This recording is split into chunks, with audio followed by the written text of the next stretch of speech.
آگے چلیے جی، اگلا سوال ہے کہ خصی جانور کی قربانی جائز ہے؟ بالکل، بلکہ افضل ہے۔ اس سے آگے ہے جی کہ قربانی کا جو جانور ہے بڑا جانور، اس میں اگر کسی نے عقیقے کا حصہ رکھ دیا تو وہ بھی جائز ہے، جائز رکھ سکتا ہے۔ بڑے جانور میں جی 7 سے کم حصے رکھ سکتے ہیں، یعنی 2 بھائیوں نے ایک جانور بڑا خرید لیا، برابر برابر پیسے ڈال لیے اور برابر برابر گوشت لے لیے، سب جائز ہے۔ اسی طرح اگر 3 آدمی 4 آدمی وہ برابر برابر تقسیم کرے، برابر برابر پیسے دے تو وہ بھی جائز ہے۔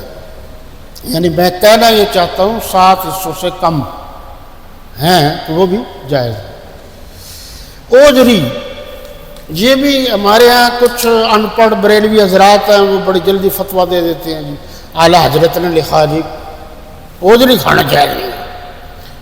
جناب تمام نے لکھا ہے اوجری کو اچھی طرح صاف ستھرا اچھی طرح صاف کر جائے، اس کو پکایا جائے، کھایا جائے، جائے۔ کنفرم بتا رہا ہوں، جو لفظ میں نے استعمال کیے ہیں اس پر بریلوی اور دیوبندی متفق ہیں، نہیں تو پھر کرو فون۔ پھر سنیے کہ اوجری کھانا جائز ہے، اچھی طرح صاف ستھرا کر کے پکا سکا کے آپ کھا بھی سکتے ہیں، کھلا بھی سکتے ہیں۔ باقی پھر صحیح اللہ آپ کا اور تمام مسلمانوں کا حامی و ناصر ہو۔ اللہ پاک ہم سب کو صراط مستقیم پر چلنے کی توفیق دے۔